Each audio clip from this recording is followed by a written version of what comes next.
ہے۔ اگر کوئی نبی نہ آتا، کوئی رسول نہ آتا، تب بھی محاسبہ تو ہونا تھا۔ کیوں؟ ہم نے تمہیں سمع و بصر دیا تھا کہ نہیں؟ عقل دی تھی کہ نہیں؟ تمہارے نفس کے اندر بھی نیکی اور بدی کی پہچان ودیت کی تھی کہ نہیں؟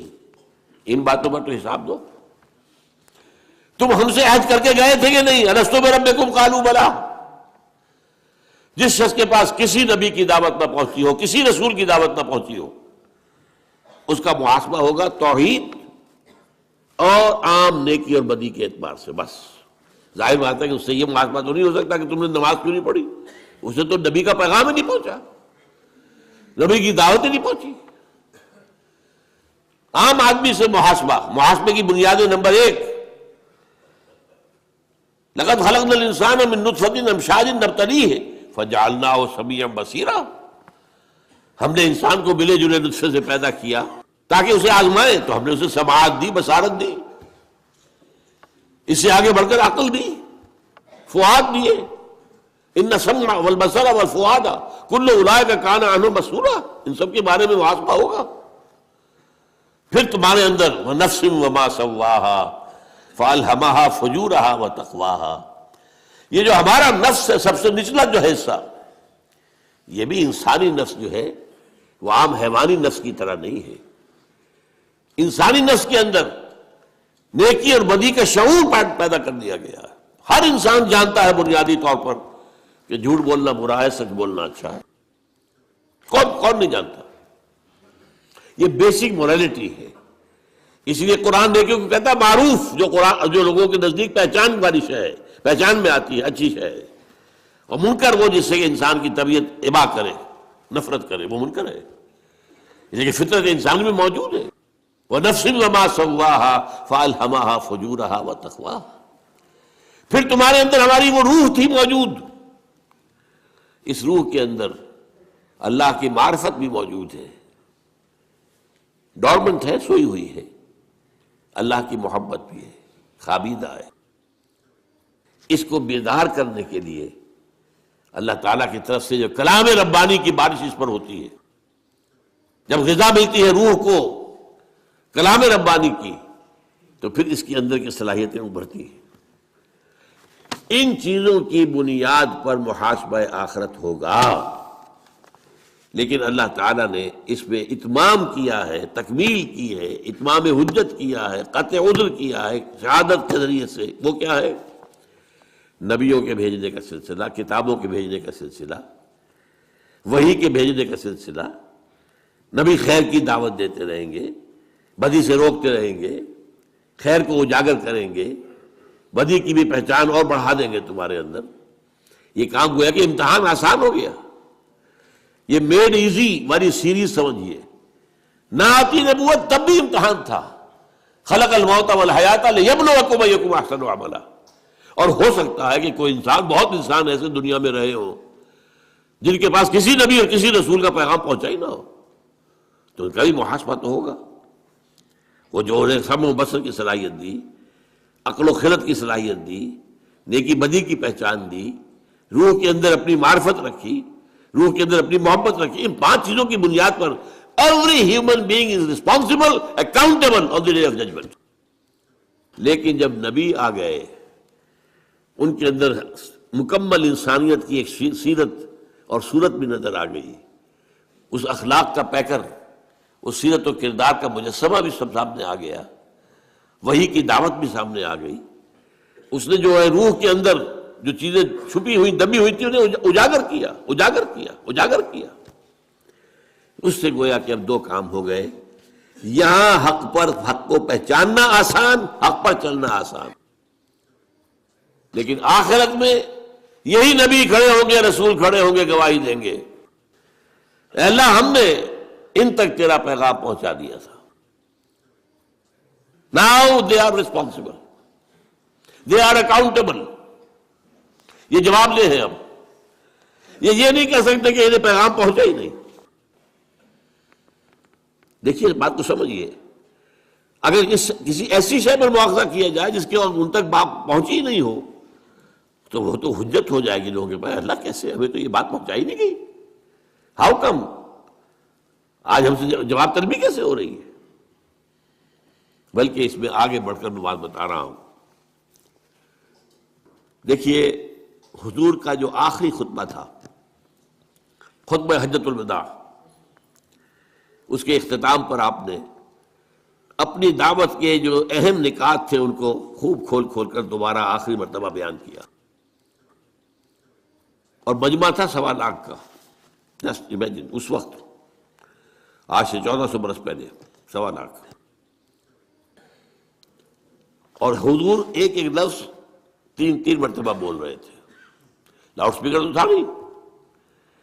کچھ لوگ ادھر کھڑے ہیں، اس سے آگے لوگ کھڑے، تو آپ نے ادھر رخ کر کے کہا، اس نے آگے بولا، اس نے اس سے آگے بولا، تو 1 لاکھ تک پہنچایا. اس طریقے سے 3 دفعہ. پھر سامنے آپ نے رخ کر کے وہی بات کہی، پھر بائیں طرف رخ کر کے وہی بات کہی. جب آپ کا خطبہ ختم ہو گیا تو آپ نے ایک سوال کیا، الا هل بلغت، لوگوں میں نے پہنچا دیا یا نہیں؟ اور حیرت ہوتی ہے کہ اس کے جواب میں صحابہ نے 4 باتیں کہی. عام طور پر صحابہ کا جو انداز ہوتا تھا، حضور جب پوچھتے تھے کوئی سوال تو عام طور پر کہتے تھے اللہ و رسولہ عالم. یہ جو چنبلے قسم کے شاگرد ہوتے ہیں، کبھی جو اساتذہ کے اوپر بھی اپنا روب گاڑنا چاہتے ہیں، تو وہ تو جلد بولیں گے اپنی، تاکہ ذہانت کا ثبوت ہو جائے. لیکن حضور کے وہ شاگرد بہت مؤدب لوگ تھے. اللہ و رسولہ عالم. پھر آپ دوبارہ پوچھتے تھے تو پھر جیسی بات بھی ذہن میں آئی کہہ دیتے تھے. آپ نے سوال کیا اتدرون من المفلس، کون ہے تمہارے خیال میں مفلس کون ہے؟ اللہ و رسولہ عالم. آپ نے پھر دوبارہ پوچھا، پھر بتایا المفلس عندنا من لا درہم لہ ولا دینار. مفلس تو ہم اسی کو سمجھتے ہیں جس کے پاس درہم نہیں، دینار نہیں. پھر آپ نے اپنی بات بتائی، وہ میں اس وقت نہیں بیان کر رہا. تو میں یہ کہہ رہا تھا کہ عام طور پر صحابہ کا جواب ہوتا تھا اللہ و رسولہ عالم. یہاں وہ بھی سمجھ گئے تھے کہ یہ حضور یہ کیوں پوچھ رہے. ایک رسپانسبلٹی تھی جو آئی تھی، جس کو سورہ مزمل میں کہا تھا انا سنلقی علیک قولا ثقیلا، ہم آپ پر ایک بڑا بھاری بوجھ ڈالنے والے. وہ کندھوں پر آیا تھا، جس کے لیے تنبیہ بھی آ گئی سورہ مائدہ میں، یا ایھا الرسول بلغ ما انزل الیک من ربک وَإِن لَّمْ تَفْعَلْ فَمَا بَلَّغْتَ رِسَالَتَهُ. اے رسول پہنچا دو جو کچھ بھی نازل ہوا ہے آپ پر آپ کے رب کی طرف سے، اور اگر ایسا نہ کیا تو رسالت کا حق ادا نہیں ہوگا. آپ دیکھتے ہیں قرآن مجید میں وہ آیات بھی ہم پڑھتے ہیں جن میں بظاہر حضور سے کچھ اظہار ناراضگی اللہ نے کیا ہے، اظہار خفگی کیا ہے، یا کسی چیز پر روکا ہے ٹوکا. میں زیادہ سخت لفظ نہیں بولنا چاہتا، حالانکہ الفاظ بڑے سخت ہیں. یا ایھا النبی لم تحرم ما احل اللہ لک تبتغی مرضات ازواجک. اے نبی کیوں حرام ٹھہرا رہے ہو اپنے اوپر وہ شے جو اللہ نے حلال کی ہے اپنی بیویوں کی رضا جوئی کے لیے؟ کتنی سخت بات ہے. عبس وتولی ان جاءہ الاعمی وما یدریک لعلہ یزکیٰ. ایک پیر صاحب ہے ملتان کے، انہوں نے تو مجھے باقاعدہ پیغام بھیجا کہ آپ جب یہ آیتیں پڑھا کریں ترجمہ نہ کیا کریں. میں حیران ہوا کہ قرآن مجید کی آیات ہے، جب ہمیں پڑھنے کے حکم ہے ہم تو اس میں سے کسی چیز کو نہیں، آیات پڑھ دیا کریں ترجمہ نہ کیا کرتے، اس لیے کہ اس میں حضور کی توہین آتی ہے. تو میں سمجھتا ہوں کہ جتنا بھی آدمی ادب سے بات کر سکے، لیکن ہمیں یہ قرآن مجید جیسا کہ حضور نے پہنچا دیا ہمیں، تو ہم اس میں سے کوئی کمی بیشی کرنے والے کون ہیں؟ عبداللہ ابن ام مکتوم رضی اللہ تعالی عنہ اندھے تھے، وہ حضور کی خدمت میں حاضر ہوئے. اس وقت حضور کے پاس سرداران قریش کی ایک جماعت جمع تھی، گفتگو ہو رہی تھی. اب یہ بیچارے نابینا، انہیں کیا پتہ کون لوگ جمع، یہ بار بار دخل دے رہے ہیں، حضور کو اپنی طرف متوجہ کرنا چاہ رہے ہیں. حضور کو ناگوار گزرا، آپ کے ماتھے پر بل پڑ گئے. عبس وتولی، اس نے تیوری چڑھا لی، ماتھے پر بل پڑ گئے. ان جاءہ الاعمی، اس لیے کہ اس کے پاس ایک اندھا آیا تھا. وما یدریک لعلہ یزکیٰ، تمہیں کیا پتا شاید کہ وہ تزکیہ اختیار کرتا، اور یذکر فتنفعہ الذکریٰ، یا اسے نصیحت مل جاتی آپ کی گفتگو سے اور وہ نصیحت اسے مفید ہوتی. اما من استغنیٰ فانت لہ تصدیٰ، جو استغنا کرتے ہیں، ابا کرتے ہیں، پیٹھ موڑتے ہیں، آپ ان کے پیچھے لگے ہوئے، ان کے پیچھے پڑے ہوئے. وما علیک اللہ یزکیٰ، اگر وہ نہیں تزکیہ اختیار کر رہے تو آپ پر کوئی الزام نہیں ہے. وَأَمَّا مَنْ جَاءَكَ يَسْعَىٰ وَهُوَ يَخْشَىٰ فَأَنْتَ عَنْهُ تَلَهَّىٰ، اور جو آیا ہے چل کر وہ تو چاہتا تزکیہ حاصل کرنا، ان کی طرف سے آپ عدم توجہ فرما رہے ہیں۔ یہ بھی ہمیں پہنچا دیا کہ نہیں؟ بلغ ما انزل الیک من ربک وَإِن لَّمْ تَفْعَلْ فَمَا بَلَّغْتَ رِسَالَتَهُ۔ اب یہ جو بوجھ تھا اس کی ذمہ داری کا، حضور کو معاملہ معلوم تھا، اس لیے کہ سورہ اعراف میں یہ آیت آ چکی تھی، نوٹ کیجئے، آیت نمبر 6 ہے، فَلَنَسْأَلَنَّ الَّذِينَ أُرْسِلَ إِلَيْهِمْ وَلَنَسْأَلَنَّ الْمُرْسَلِينَ، ہم لازماً پوچھ کر رہیں گے ان سے بھی جن کی طرف رسولوں کو بھیجا، اور ان سے بھی جنہیں رسول بنا کر بھیجا۔ تو آپ نے یہ جو کیا، کیوں؟ الا هل بلغت انا نشهد انك بلغت رسالة واديت الامانة وكشفت الغمة ونصحت الامة۔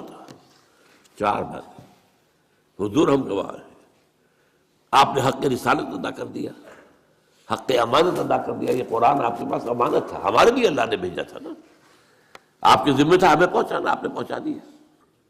آپ نے ہماری خیر خواہی کا حق ادا کر دیا، اور آپ نے گمراہیوں کے بادل چھانٹ دیے۔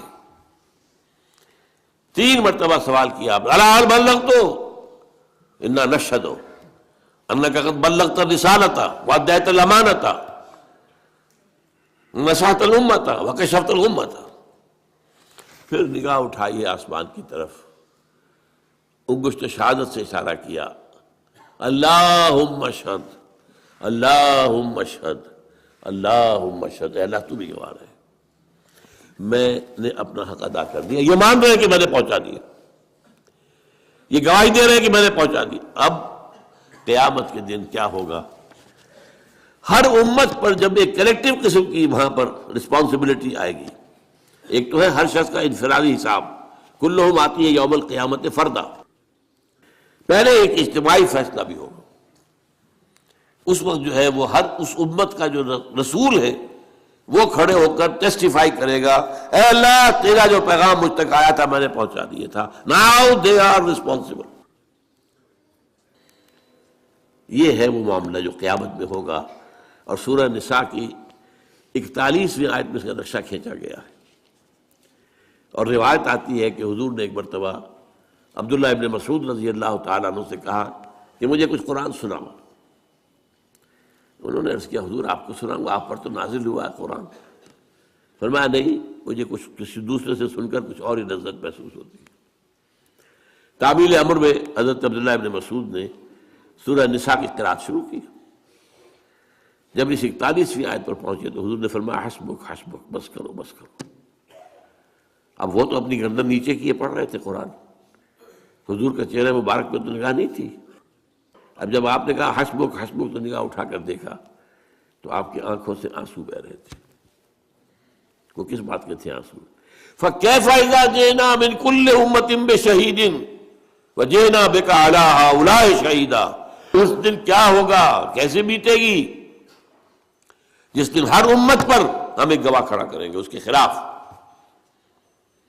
یہ گویا کہ جسے آپ کہتے ہیں کہ سرکاری گواہ، پروزیکیوشن وٹنس،